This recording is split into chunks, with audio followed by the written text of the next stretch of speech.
Tinok ben Keshet Maya, as well as a refuah for Keshet Maya bas Naomi Gabriela. We thank our Daf Yomi sponsor for today, the Plunka family, in commemoration of the yahrzeit of Rav Moshe Feinstein, Zecher Tzadik Livracha, Harav Moshe ben David. We hope that in the merit of our Talmud Torah, all of the neshamas will have an aliyah, families in Nechama, and those who require a refuah should have one together with Kol Cholei Yisrael. So we'll say with that, let us begin. We have a very exciting daf. Bless you, a very exciting daf ahead of us today. Today's daf is Ches.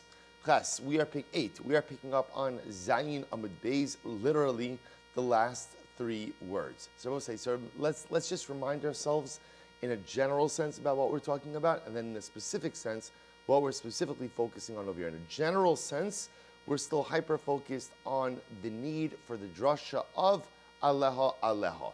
Namely, again, the Gemara made the Gzir Shava from the case of Achos Ishto, one's wife's sister, to Yibum, to teach us that just as that halacha l'maisa, one cannot do Yibum with one's wife's sisters. Remember, 2 brothers, 2 married, 2 sisters, Reuven and Shimon. Reuven passes away. Shimon now has to do Yibum with his sister-in-law, who also happens to be his wife's sister. Because she is an erva, we learn out from Aleha Aleha, or because of Aleha Aleha, we learn from there that halacha l'maisa Yibum does not occur. Yibum does not occur. I will say again, that was I would venture to say that in the last week of Yevamos, that is the most important piece of information we have learned, because it is that piece of information that is the foundation for everything else, all of the drashas, all of the Mishnah.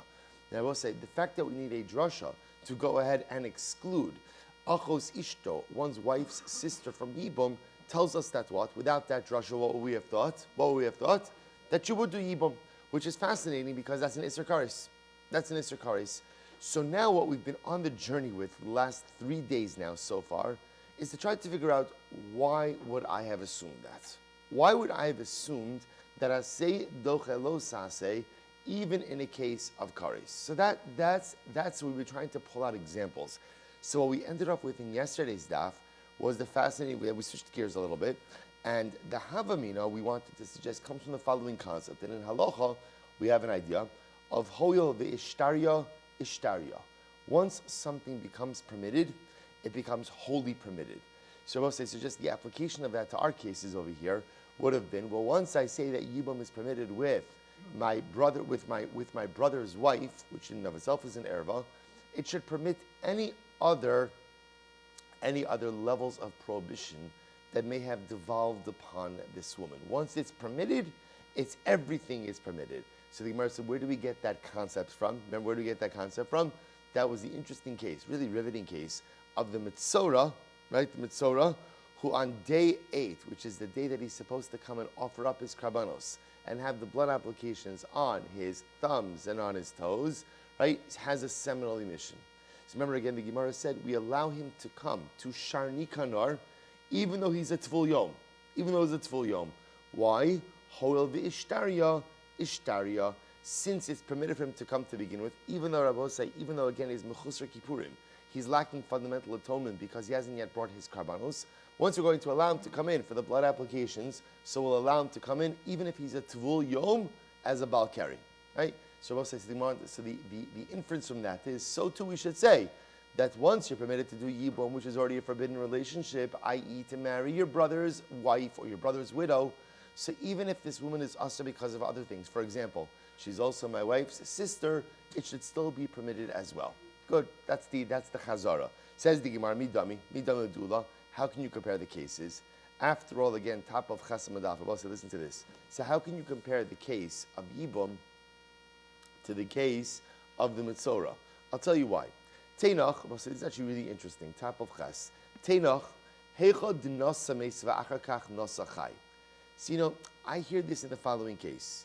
We'll say 2 brothers, Reuven and Shimon. So let's say for a moment like this. And now, again, we're assuming now they're married to 2 sisters. So let's say Reuven is the brother that passes away. So I understand if Reuven got married first, right? And then Shimon got married. V'achar kach nosa chai. Both say mace, right? It's not that the dead guy is getting married. It's that ultimately, again, the one who is now deceased, the brother who passed away, is the one who got married first. So if the now deceased brother was the one who got married first, and afterwards the living brother, the surviving brother, got married, I understand how maybe you could say, Hoel the Ishtaria Ishtaria. Why? The Migo the Ishtari Isser Eshazach, Ishtari Nami Isser Achosisha. Because we'll say, what's unique about that case? In other words, why set it up like that, where the deceased brother got married before the living brother? Because we'll say, what does that do? What does that do? That solidifies that the nature of Reuven's relationship with Shimon's wife first begins as his brother's wife. Only later on is there an additional layer. After Reuven gets married to his wife, there's now an additional layer. That's what?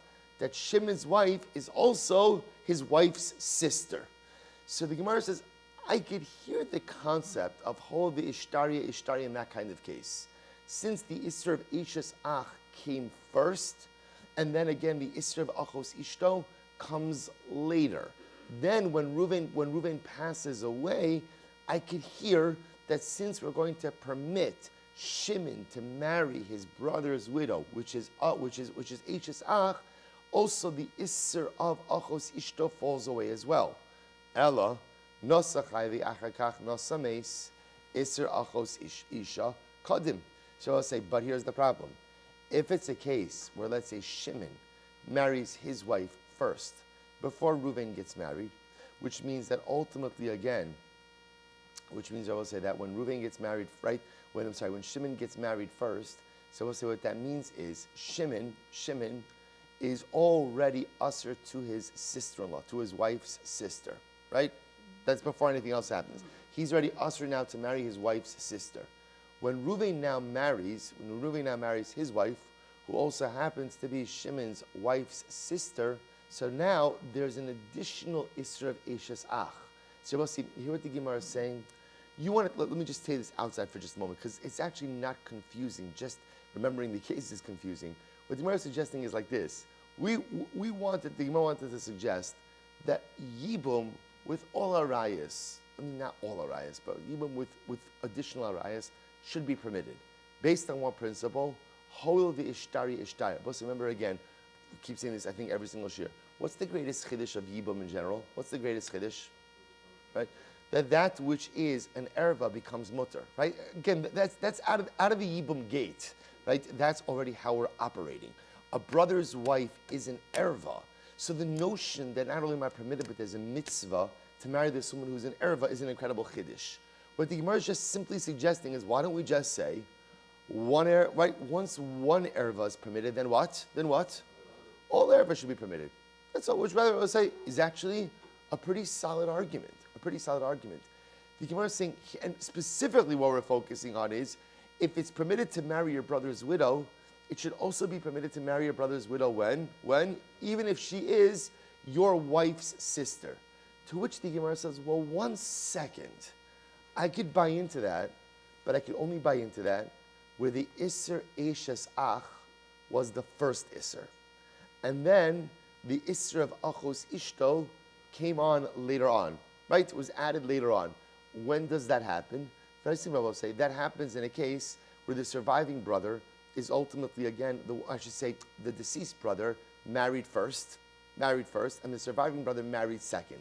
And remember, 2 brothers married 2 sisters. When that happens, the surviving brother first has the Isser Eshes Ach, and only afterwards is the Isser Achos Ishto added on. So then I could hear that ultimately, once we're going to permit the brother's widow, we could permit Achos Ishto as well.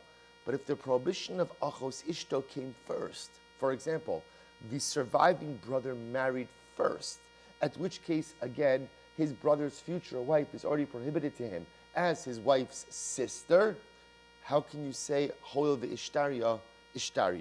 Va'afilu nasames nami temach. So we'll say that's all the Gemara is saying. Va'afilu nasames, and even in a case where the deceased brother married first, so we wanted to suggest that in a case like that, halacha lamaisa. In a case like that, halacha lamaisa, the Isra Eshes Ach preceded the Isra of Achos Ishto. Teinach heicha dinasa meis umeis the achakach nasachai. Really, the case only works is if Rabbi say, listen to this, is if Reuven marries his wife first, right?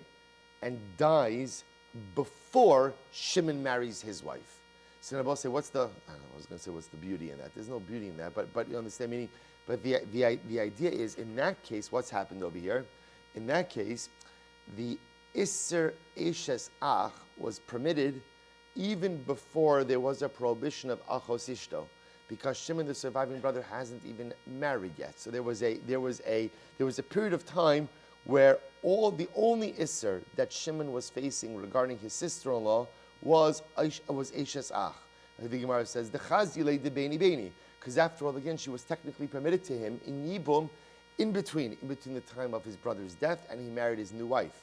Ella, Nosa Meis, Velo Meis, but rather, again, listen to this, but if the deceased brother got married and before he died, before he died, Nosachai, his brother married his wife, so therefore I will say what that means is, both brothers are alive and married at the same time, then what? Lo ichazi leklal. See, the Gemara is suggesting is, I don't understand. If Reuben and Shimon are married to two sisters, and they are both married to their respective wives while both are alive, so the Lamai said that means before Reuben passes away, Shimon, right, when he relates to his sister-in-law, has two prohibitions. What are the two prohibitions? Eshes Ach and Achos Ishto. If those two prohibitions are in effect before the Yibum obligation occurs, why would we think that Yibum has the ability to set aside both of those prohibitions? Mila Modi Ula. Doesn't Ula agree? She'imra Keri Belel Shmini She'in Machnis Yadav Lebahanos Shelo Yotza B'Shah Shiru Lahaviba Karban. They both say, watch this. Because doesn't Ula agree in the following case? You both say, let's go back to our Mitzorah. What a great case, the Mitzorah case, right? You have to admit, that was a riveting case. So I will say, remember again, at most, when does the Mitzorah case work? When could we say, Hoel ve'ishtaria ishtari? When could we say that? When he has the seminal emission, when? Day 8. Now what's happened on day 8? Day 8, he's gone through his purification process already, right? He's already gone through. What's the only thing he's missing on day 8? Right? It's karbanos. Karbanos / blood application, right? It's the same thing. That's why I think he's right. So therefore we say, since he's permitted to come into the Azara, ultimately, again, for his blood applications, we permitted to come in as a Tvul Yom for his Keri emission as well. I will say, but what do we agree? What happens if he has the seminal emission, not day 8, but the night before, night 8? Night 8. Would we allow him to come into the Beis HaMikdash on day 8? And the answer, of course, is no. Why? Because at the time that he had his seminal emission, he's not fit to come into the Beis HaMikdash at that time, right? You can't. In other words, he's not allowed to come into the Beis HaMikdash the night of the 8th day, because there's nothing to do on the night of the 8th day. There's no blood application until the day. Were he to have a seminal emission before he had the ability to enter into the actual Beis HaMikdash, even though it's night number 8, we wouldn't say Hol ve'ishtaria. So the Gemara is suggesting the same thing over here. At most, this is fascinating, at most, the only time you could say Hol ve'ishtaria by Yibum, right, by Yibum and by Erva would be when there was a window of time where the only prohibition upon the Yavam was Eshes Ach. If there was a period of time where all there was Eshes Ach, right, so the only issue with Yibum was a typical issue, which is his brother's wife, and then another layer was added on later on. Once, technically speaking, he was able to do Yibum, that's enough to say that any other additional layers of prohibition will fall to the side.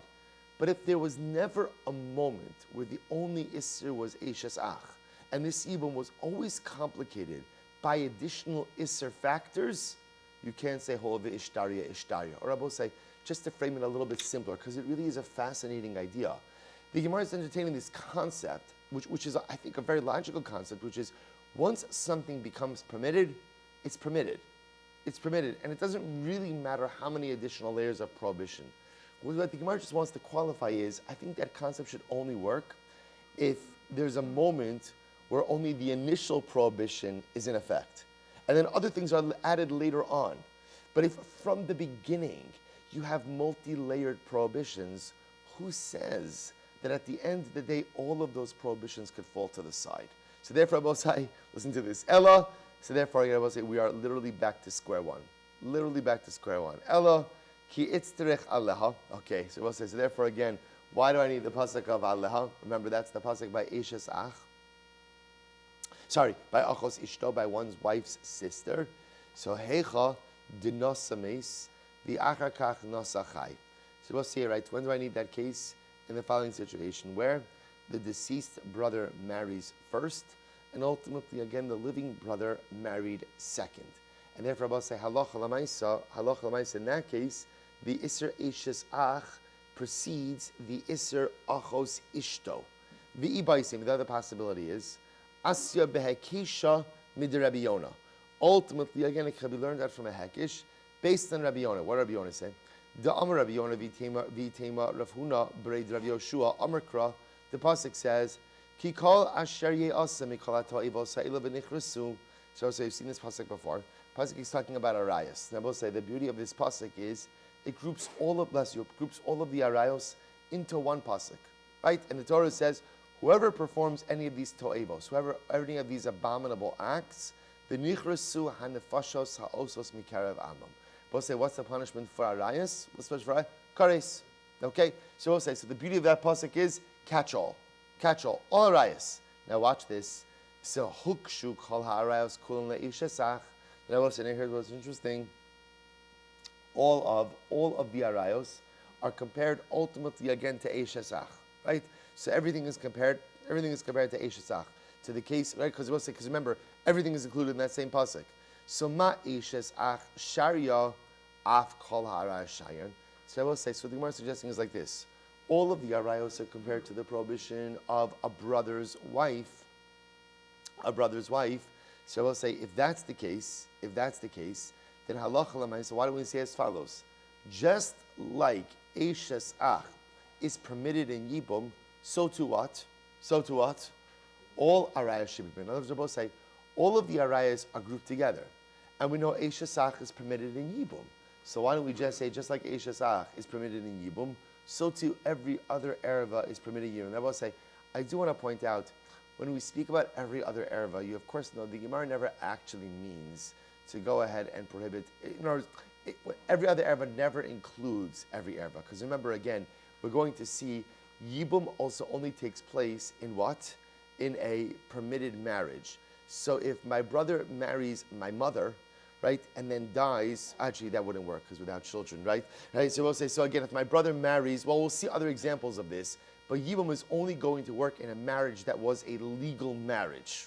So when we say all ervas, all arayos, we don't literally mean all. We just mean many more than just Eishes Ach. So we'll say, this is a good kasha. So the Gemara says the Torah links all of the arayos together. So all the arayos are compared to Eishes Ach. So why don't we say, just like Eishes Ach is permitted in Yibum, so too all arayos are permitted in Yibum. To which the Gemara says, Kasav Rachmana Aleha. Listen, this is so nice. This is beautiful. So therefore, again, what does the Torah say? Aleha. Let's remember again, where is Aleha written? Where is it written? Eishes Ach. Achos Ishto. Right? Remember, Aleha is in the pasuk of my wife's sister, and it also appears in the section of Yibum. That's the Gzeir Shava between Aleha Eisha, right, Achos Ishto, and Yibum, to tell me that I can't do Yibum with my wife's sister. That ultimately, again, if my brother and I are both married, right, two brothers married to two sisters, you can't do Yibum in a situation like that. So if I will say that's the need for Aleha. So again, I will say, where we're holding right now, the world is absolutely perfect, right? Where we're holding right now it's a very simple cheshbon, right? All of rayas are put together, right? All of our rayas are grouped together. And therefore, ultimately, again, yet Eishes Ach is extracted from that group to tell me that Yibum is permitted. I would have thought just like Eishes Ach is permitted in Yibum, therefore what? All other rayas are permitted in Yibum. Comes the drasha of Aleha by Achos Ishto, and the drasha teaches me Achos Ishto is not permitted in Yibum. And what do I learn from that? Just like Achos Ishto is not permitted in Yibum, so too what? Every other erva is not permitted in Yibum as well. So it turns out that the only erva permitted in Yibum is the one that the Torah explicitly says, namely, my brother's wife with no other layers of Isser upon her. Incredible. Amalei Rav Achla midifti l'Ravina michti. Let's analyze this a little bit. Michti. Michti. Kalarayos ika la'akshinhu le'eshesach v'ika la'akshinhu la'achos isha. So I'll say this is great. So now what you're telling me, I will say, in the wide world of arayos, right? I have two cases. I have Eishes Ach and Achos Ishto.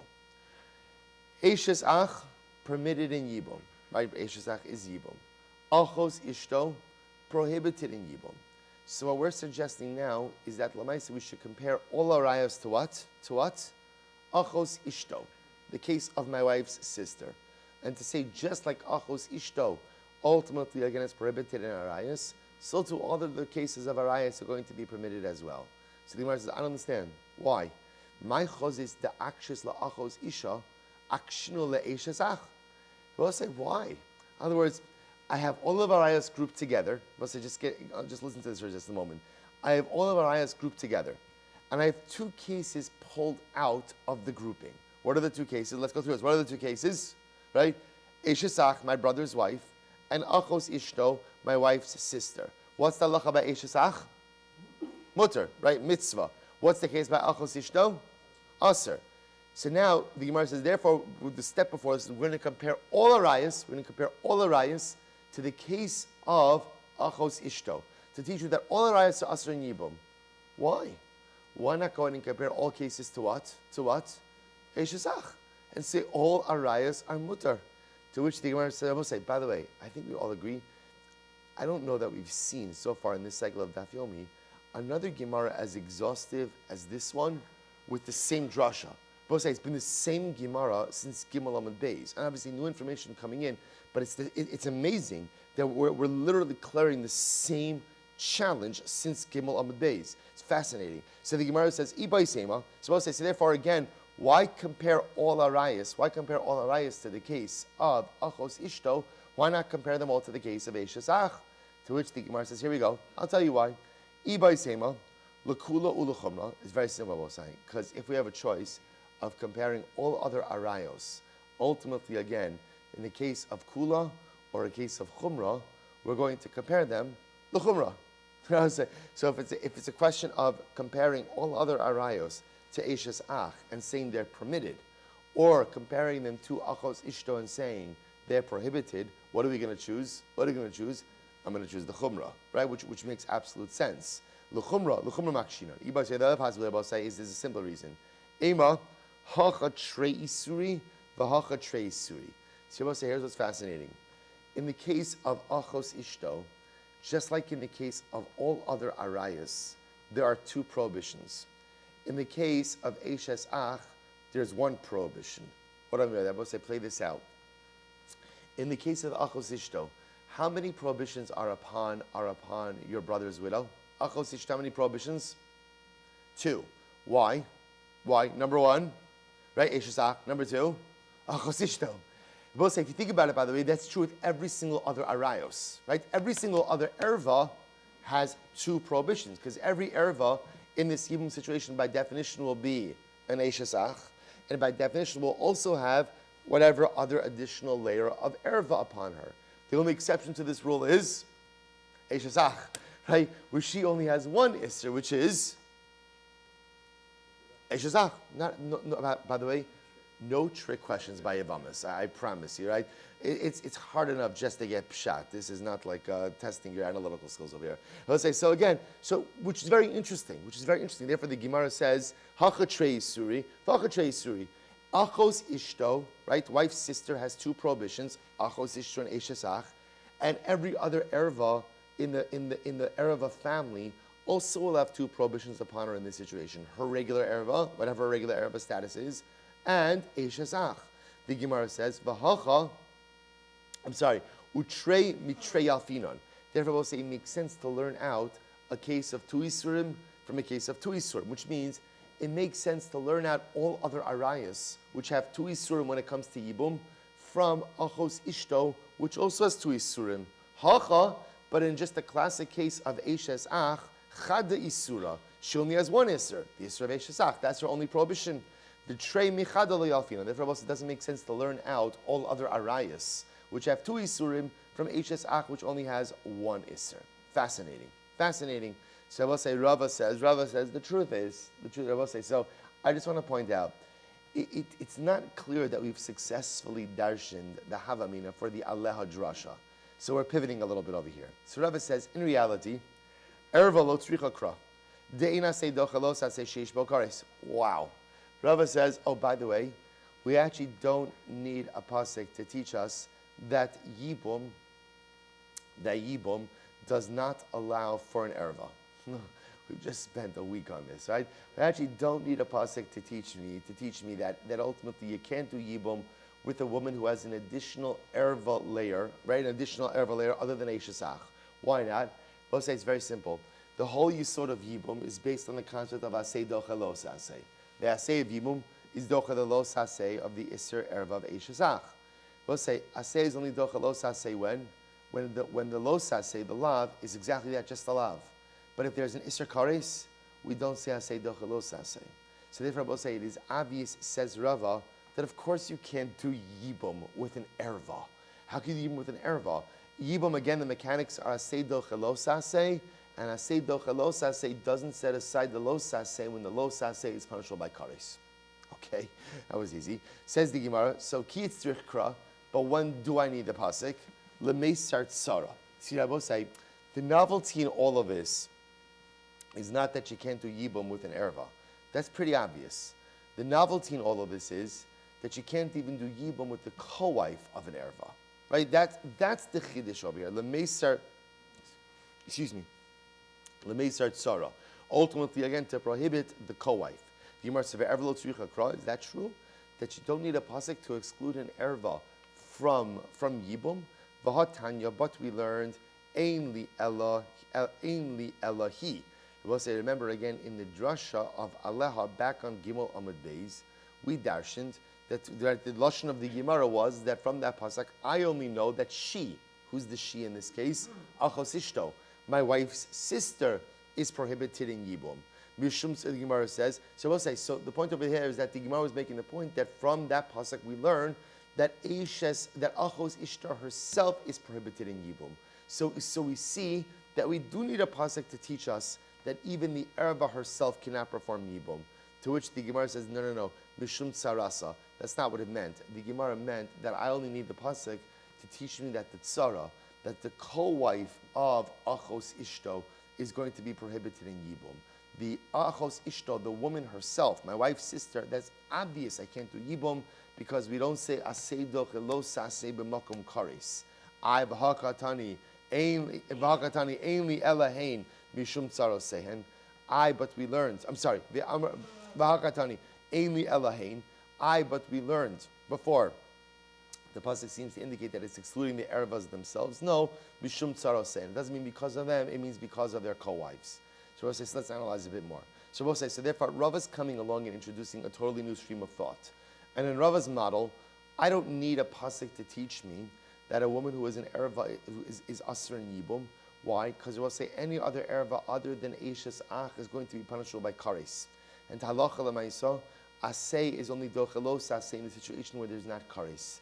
But once there's kares, ultimately we don't say asay dochelos asay. So why are the psukim necessary? To exclude the co-wife of an erva from Yibum as well. So here we go. Zimar says, Tashma Rebbe Omer, v'lakach u'lekacha, v'yavam, v'yibma, le'esar tsaros, v'arayo. So we'll say, now listen to this. Look at Rashi for just a moment. Rashi says, v'lak cholo isha, v'yibma. So we'll say, so the pasuk, just so you understand, the pasuk says, v'yivama yava aleha, u'lekacha lo li'isha, v'yibma. So Rabbi say, what the pasuk is saying over here, the Yavam will go ahead and Yaval will come upon her, Likacha will take her as a wife, v'yibma, and will perform Yibum. Now Rabbi say, what the Gemara is picking up on is as follows. Ulikacha, he will take her, the Yibma, he will perform Yibum, are written longhand. If you look at Rashi, Ulikacha lo lisha v'yibma, havimatz l'meimar v'lokach isha v'yavein. Could have just said he will take a woman, v'yavein, or the Yavama, and he'll do Yibum. Why v'lokcha v'yibma? I will say, whenever the Torah writes a word in a longer form than it needed to, that is usually for what? Drasha purposes. So what's the drasha? Here we go. So the Gemara says, Rebbe Omer, v'lakach, ulakach. Could have said v'lakach, but it said v'lakcha. Could have said v'yabeim, but it says v'yibma. So what does that come to teach us? Le'esar tsaros v'arayos. So I will say that comes to prohibit co-wives and the arayos themselves. In other words, the arayos, the erva women, and their co-wives. So I will say, you see from here, according to Rebbe, that you do need a pasuk to teach you an erva, that erva zaser. Ema le'esar tsaros shalrais. No. What Rebbe meant to say is that these psukim, or these extra words, these elongated words, come to teach me that the co-wives of an erva are aser. But the pasuk is bringing down. The pasuk it's two psukim, right, or two words. So I will say, if it's only coming to exclude the tsaros of an erva, why do I need two words, two drushes to teach me that? To which the Gemara says, "My love chadla erva v'chadla tzara." Isn't it that one is coming to teach me that the erva herself is prohibited from yibum, and the second one is coming to teach that the co-wife of an erva is prohibited from yibum? Lo, idi v'idi l'tzara. No, both are coming to teach me ultimately about the co-wives of an erva. So I'll say, watch this. Why do I need two drushes for co-wives? This is fascinating. Chad le'meisar tzara b'makom mitzvah, v'chad le'mishri tzara shelo b'makom mitzvah. I will say this is fascinating. When is a co-wife aser? I will say, when you say it, it sounds counterintuitive. When is a co-wife of an erva aser? Only when? B'makom mitzvah. But shelo b'makom mitzvah, she's prohibited. I will say, when we had this case. What does it mean b'makom mitzvah? Makom mitzvah? That's what we're dealing with. That's yibum. Right? So for example, Reuven and Shimon are married to two sisters, right? Shimon passes away. Right? So Shimon's two wives, right? We'll call them Rachel and Leah, ultimately fall to Reuven to Yibum.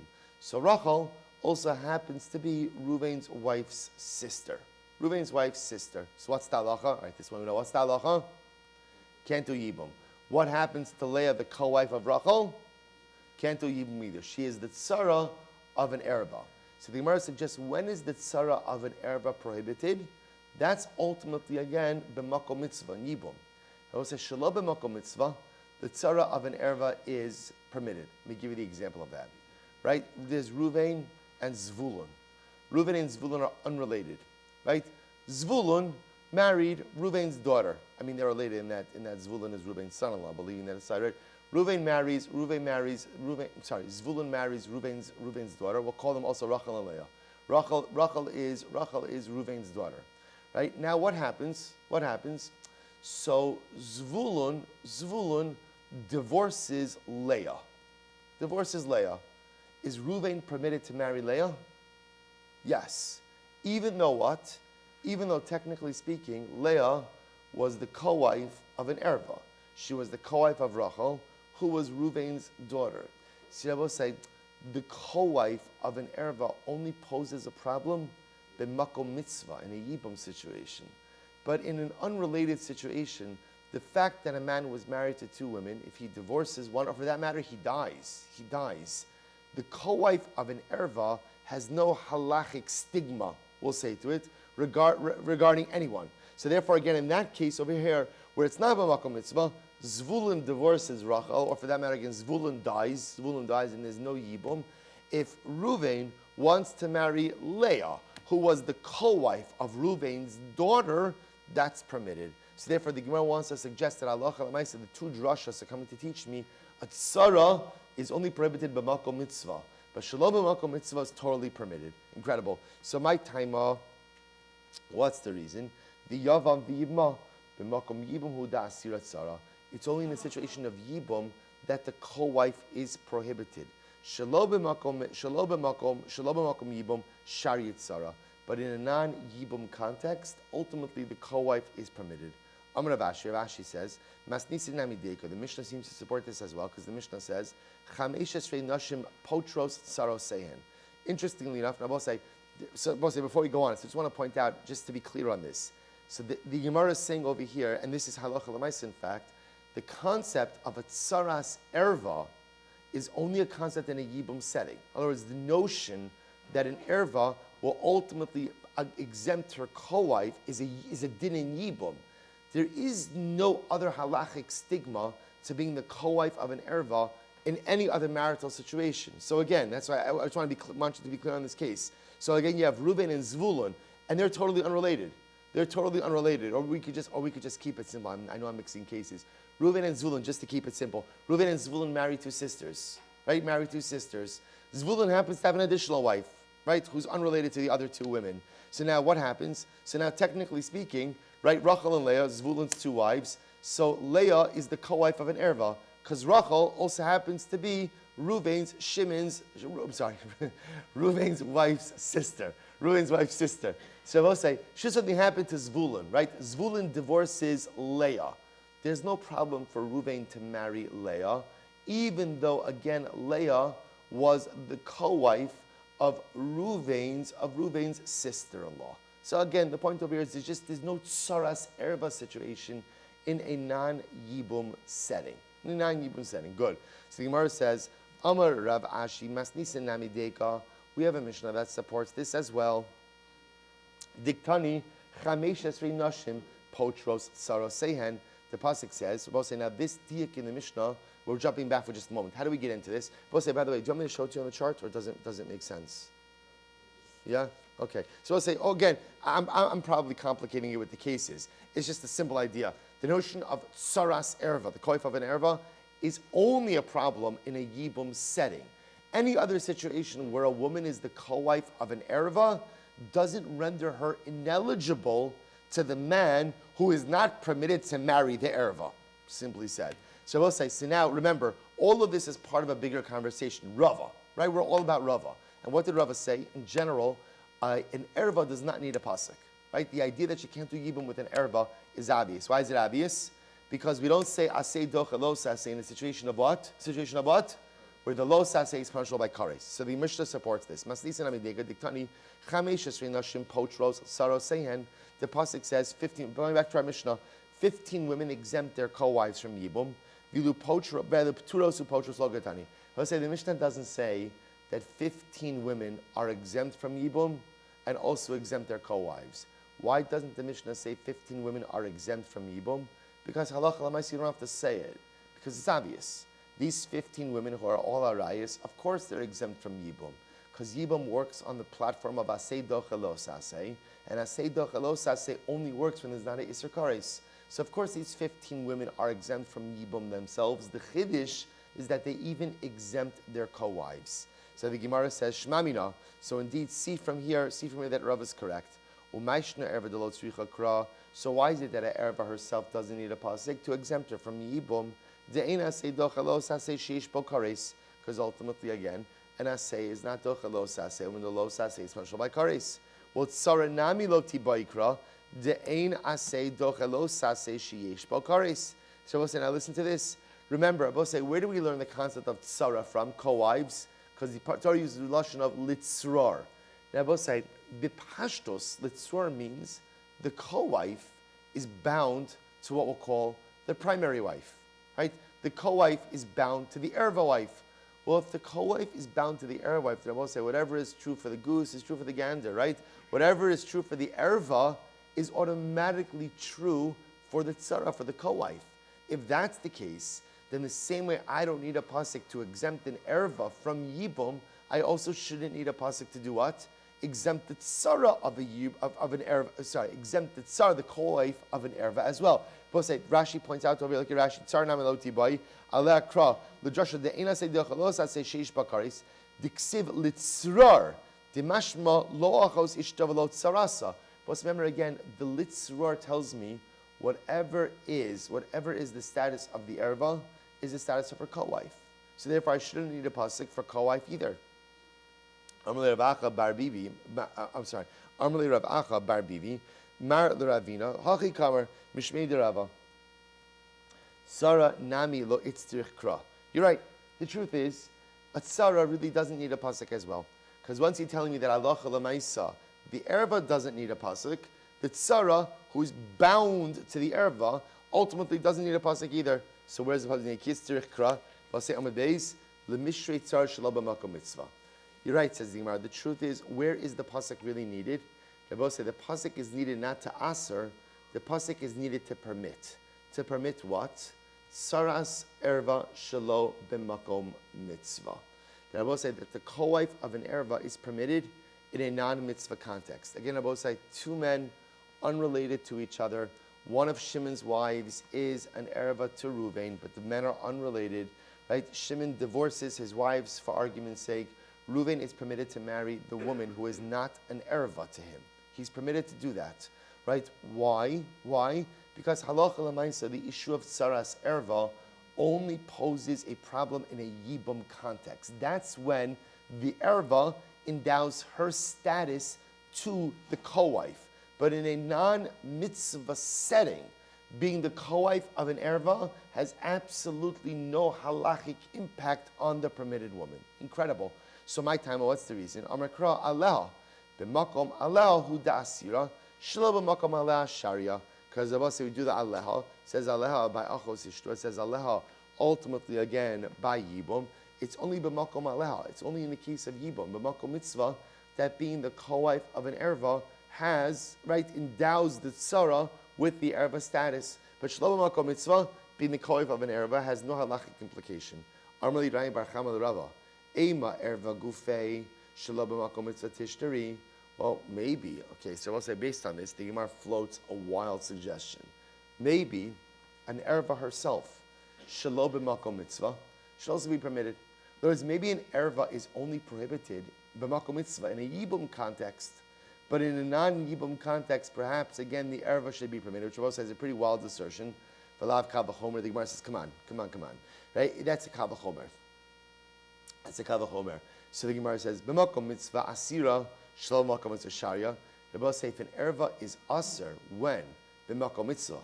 If even b'makom mitzvah, an erva is going to be aser, then doesn't it go without saying that shelo b'makom mitzvah, an erva is going to be aser?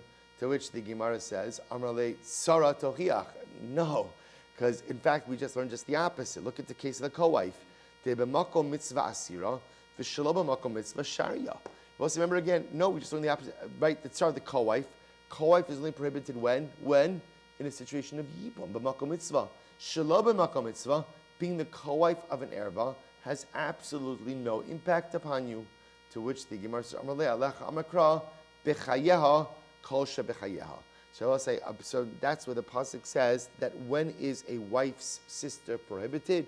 Bechayeha, as long as the wife is still alive. So I'll say, which tells you that the Isser Erva is always in existence. Right? An Isser Erva is always in existence, even Shelo b'makom mitzvah. And Achos Ishto is the example of this. We'll say, when is my wife's sister prohibited to me? When is she prohibited to me? Now, again, it does have a shelf life. In other words, wife's sister is only prohibited as long as the wife is alive, right? Once the wife passes away, there's no longer a prohibition of achos ishto. But lamaisa, what I see from here, as long as my wife is alive, her sister is prohibited, which tells you that the isra applies b'makom mitzvah and shelo b'makom mitzvah. So the Gemara says, 1 second. Hi b'chayeha, why you can't use that? You can't use that b'chayeha, because b'chayeha comes to teach me something different. What does it come to teach me? So hi b'chayeha mi boile, Lemeute la'achar misa. 1 second, I will say. The bechayeha by achos ishto, by my sister's wife, comes to teach me a different halacha, which is the prohibition of achos ishto only applies when my wife is alive. But the moment the wife passes away, her sister becomes permitted. To which the Gemara says, Hahi mevi'isha al achos sa nafka. No. We learn that out from the pasuk of where it says, and to a woman and her sister, lo sikach. Yishal achosa, lo sikach. You cannot go ahead and take them. Lo sikach l'tzrar. So the Gemara says, what that means is, the prohibition of achos ishto is only when you want to take your wife's sister in addition to who? In addition to who?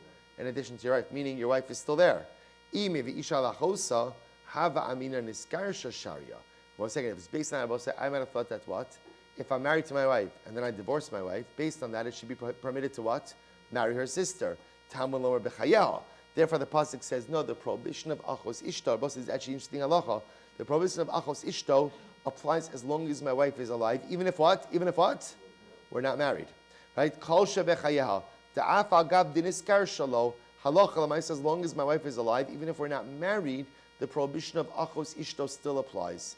Ela amar Rav Huna bar Tachlifa mishmei de Rava, trei kroi ksivi. There are two psukim.